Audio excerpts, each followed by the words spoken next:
Hello guys, നമ്മുടെ ചാനലിലെ പുതിയൊരു വീഡിയോയിലേക്ക് എല്ലാവർക്കും സ്വാഗതം. അപ്പം നമ്മൾ കുറേ നാളായിട്ട് വീഡിയോ ഒന്നും ഇടാതിരിക്കുമായിരുന്നു, കുറച്ച് തിരക്കൊക്കെ ആയി പോയിരിക്കുന്നതുകൊണ്ടാണ്. പിന്നെ നമുക്ക് പനിയൊക്കെ ആയിട്ടിരിക്കുകയായിരുന്നു കേട്ടോ. അപ്പോൾ ഇന്ന് നമ്മൾ പുതിയതായിട്ട് സ്റ്റാർട്ട് ചെയ്യുവാണ്. അപ്പോൾ നമ്മളിന്നൊരു കല്യാണ വീട്ടിലൊക്കെ വെക്കുന്ന ഒരു മീൻ കറിയുടെ റെസിപ്പി ആയിട്ടാണ് വന്നിരിക്കുന്നത്. ഇത് കുറേ ദിവസം വെച്ചാലും നമുക്ക് ചീത്തയാകത്തൊന്നുമില്ല ഈ കറി. അപ്പം നമുക്കിത് എങ്ങനെയാണ് ഉണ്ടാക്കുന്നതെന്ന് നോക്കാം. അപ്പം സൗണ്ട് ക്ലാരിറ്റി കുറച്ച് കുറവുണ്ടായിരിക്കും, ചുമയൊക്കെ ആയിട്ടിരിക്കുമായിരുന്നു, അതുകൊണ്ടാണ്. അപ്പം നമ്മൾ മീൻ കഷ്ണങ്ങളാക്കി മുറിച്ചെടുക്കുന്നുണ്ട്. ഇങ്ങനെ ചെറുതായിട്ട് മുറിച്ച് കഴിഞ്ഞാൽ നമുക്ക് പെട്ടെന്ന് അതിൻ്റെ തൊലി എടുത്ത് മാറ്റാൻ പറ്റും. ചൂരമീനാണ് എടുത്തിരിക്കുന്നത്, കുഞ്ഞ് ചൂരമീനാണ്, 3 എണ്ണം ഉണ്ട് കേട്ടോ. അപ്പം ഞാനിപ്പോൾ അത് ക്ലീനാക്കി എടുത്തുകൊണ്ടിരിക്കുകയാണ്. ഞാനിത് കാണിക്കുന്നുണ്ട്. അങ്ങനെ തലയുടെ ഭാഗത്തു നിന്ന് ഇങ്ങനെ കട്ട് ചെയ്ത് മാറ്റിയിട്ട് ചെറിയ ചെറിയ പീസാക്കിയിട്ട് നമുക്ക് ഇങ്ങനെ ഒരു സൈഡിൽ നിന്ന് ഇങ്ങനെ ചെറുതായിട്ട് കട്ട് ചെയ്ത് വലിച്ചു കഴിഞ്ഞാൽ തൊലി സൂപ്പറായിട്ട് നമുക്ക് ഉരിച്ചെടുക്കാൻ പറ്റും. ഞാനിത് കാണിക്കുന്നുണ്ട്. നമ്മുടെ ചാനൽ ആരെങ്കിലും ആദ്യമായിട്ട് കാണുന്നുണ്ടെങ്കിൽ പ്ലീസ് ഒന്ന് സബ്സ്ക്രൈബ് ചെയ്യാൻ മറക്കല്ലേ. വീഡിയോ ഇഷ്ടമായ ലൈക്ക് ചെയ്യുകയും കമൻറ്റ് ചെയ്യുകയും ഷെയർ ചെയ്യുകയും വേണം. അപ്പോൾ സബ്സ്ക്രൈബ് ചെയ്യുമ്പോൾ അടുത്തുള്ള ബെൽ ബട്ടൺ കൂടെ ഒന്ന് പ്രസ് ചെയ്യണേ, എന്നാലേ നമ്മൾ പുതിയ പുതിയ വീഡിയോസ് ഇടുമ്പോൾ നിങ്ങൾക്ക് കൃത്യമായിട്ടുള്ള നോട്ടിഫിക്കേഷൻ കിട്ടുകയുള്ളൂ. നിങ്ങളുടെ സപ്പോർട്ട് ഉണ്ടെങ്കിൽ മാത്രമേ നമുക്ക് നല്ല രീതിക്ക് മുന്നോട്ട് പോകാൻ സാധിക്കുകയുള്ളൂ. അപ്പോൾ എല്ലാവരും നമ്മൾ സപ്പോർട്ട് ചെയ്യല്ലേ അല്ലേ. അപ്പോൾ നമ്മൾ മീനൊക്കെ നന്നായിട്ട് കട്ട് ചെയ്തെടുത്തുകൊണ്ടിരിക്കുകയാണ്.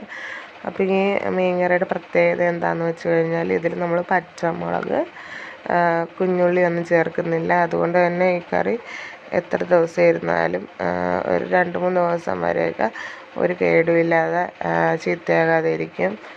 അപ്പോൾ ഇങ്ങനെയാണ് ഞാൻ തൊലി കളയുന്നത്. ഇങ്ങനെ ചെറിയ പീസായതിൻ്റെ ഈ ഒരു വശത്ത് നിന്ന് ഇങ്ങനെ മുറിച്ചിട്ട് വലിച്ചാൽ നമുക്ക് ഫുള്ള് തൊലിയും പെട്ടെന്ന് ക്ലീൻ ചെയ്തെടുക്കാൻ പറ്റും. ഇതാണ് എളുപ്പമായിട്ടുള്ള വഴി. പിന്നെ മൊത്തത്തിൽ പിടിച്ച് ഇതാക്കുമ്പോഴത്തേക്കും നമുക്ക് കുറേ ടൈം പോകും. ഇതാകുമ്പോൾ കുഞ്ഞു കുഞ്ഞു കഷ്ണങ്ങളാക്കിയിട്ടിട്ട് പെട്ടെന്ന് നമുക്കത് ക്ലീൻ ചെയ്തെടുക്കാവുന്നതാണ്. നിങ്ങളുടെ സപ്പോർട്ട് തുടർന്ന് നമുക്കുണ്ടായെങ്കിൽ മാത്രമേ നമുക്ക് നല്ല രീതിക്ക് മുന്നോട്ട് പോകാൻ പറ്റത്തുള്ളൂ. അപ്പം നമുക്ക് ഈ മീൻ ഫുള്ളും ഒന്ന്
നമ്മൾ മീനൊക്കെ ക്ലീൻ ചെയ്തെടുത്തിട്ടുണ്ട്.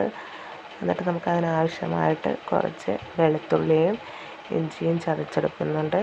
എന്നിട്ട് ചട്ടി ചൂടാക്കാൻ വെക്കുന്നു. എണ്ണ ഒഴിച്ച് കൊടുക്കുക. എണ്ണ ചൂടായി വരുമ്പോൾ നമുക്ക് കുറച്ച് ഉലുവ ഇട്ട് കൊടുക്കുക. എൻ്റെ കയ്യിൽ ചെറുതായിട്ട് ക്രഷ് ചെയ്തെടുത്ത് ഉലുവയാണ് അത് ഇട്ട് കൊടുത്തിട്ടുണ്ട്. പിന്നെ നമ്മൾ ചതച്ച് വെച്ചിരിക്കുന്ന വെളുത്തുള്ളി ഇഞ്ചിയും ഇട്ട് കൊടുക്കുന്നുണ്ട്. അതിൻ്റെ കൂടെ കുറച്ച് കറിവേപ്പിലയും കൂടി ഇട്ട് വരുന്നുണ്ട്. അത് ചെറുതായിട്ട് വഴറ്റി വരുമ്പോഴത്തേക്ക് നമുക്കതിലേക്ക് മഞ്ഞൾപ്പൊടി ഇട്ട് കൊടുക്കാം. മഞ്ഞൾപ്പൊടി ഒന്ന് മൂത്ത് വരുമ്പോഴത്തേക്ക് നമുക്കതിലേക്ക് ആവശ്യത്തിനുള്ള മുളക് പൊടി ഇട്ട് കൊടുക്കാം. നമ്മൾ ഈ കറിയിൽ മല്ലിപ്പൊടിയും ചേർക്കുന്നില്ല, കുഞ്ഞുള്ളിയും പച്ചമുളകും ചേർക്കുന്നില്ല. എങ്കിൽ തന്നെയും ഈ കറി ഒരു പ്രത്യേക ടേസ്റ്റ്. നമുക്ക് കല്യാണ വീട്ടിൽ മീൻ കറി അറിയാമല്ലോ, അതിന് എന്തായിട്ട് ഒരു പ്രത്യേക ടേസ്റ്റല്ലേ. കുറുകിയ ചാറൊക്കെ ആയിട്ട് കറക്റ്റ് അതേ റെസിപ്പി തന്നെയാണ് ഇത് കേട്ടോ. നമ്മൾ മസാല മൂത്ത് വരുമ്പോഴത്തേക്ക് നമുക്ക് അതിലേക്ക് ആവശ്യമുള്ള വെള്ളം ഒഴിച്ച് കൊടുക്കാം. ആവശ്യത്തിനുള്ള ഉപ്പും ഇട്ട് കൊടുത്തതിന് ശേഷം കുടംപുളിയും കൂടെ നമ്മൾ വെള്ളത്തിലിട്ട് വെച്ചിട്ടുള്ളത് അതിൻ്റെ കൂടെ ഇട്ട് കൊടുക്കാം. എന്നിട്ട് നമുക്കൊന്ന് തിളക്കുന്ന വരെ ഒന്ന് മൂടി വയ്ക്കാം. അപ്പോൾ നമ്മൾ മീൻ നല്ല കുടംപുളിയൊക്കെ ഇട്ട് ഉപ്പുമൊക്കെ ഇട്ട് നന്നായിട്ട് ഉളുമ്പൊക്കെ കളഞ്ഞ് വെച്ചിരിക്കുകയാണ്, ക്ലീൻ ചെയ്ത മീൻ. നമുക്ക് ഈ അരപ്പൊന്ന് തിളച്ച് വരുമ്പോഴത്തേക്ക് നമുക്ക് ക്ലീൻ ചെയ്ത മീൻ ഇതിലേക്ക് ഇട്ട് കൊടുക്കാം. അപ്പോഴത്തേക്ക് രുദ്രൻകുട്ടൻ ഉറക്കത്തിൽ നിന്ന് എഴുന്നേറ്റ് വന്നിട്ടുണ്ട്. ഉറക്കത്തിൽ നിന്ന് എഴുന്നേറ്റ് വന്നാൽ നമ്മളപ്പോൾ എടുക്കണം.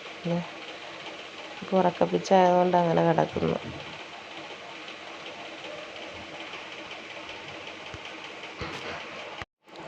കറി ഏകദേശം വറ്റി വരുമ്പോൾ അതിലേക്ക് 1/4 ടീസ്പൂൺ ഉലുവാപ്പൊടിയും കുറച്ച് കറിവേപ്പിലയും പച്ചവെളിച്ചെണ്ണയും കൂടെ ഒഴിച്ച് നമുക്ക് കറി ഓഫാക്കാം. അപ്പോൾ ഇന്നത്തെ വീഡിയോ എത്രയുള്ള അടുത്ത വീഡിയോ ആയിട്ട് വരുന്നവരെ എല്ലാവർക്കും ടാറ്റാ.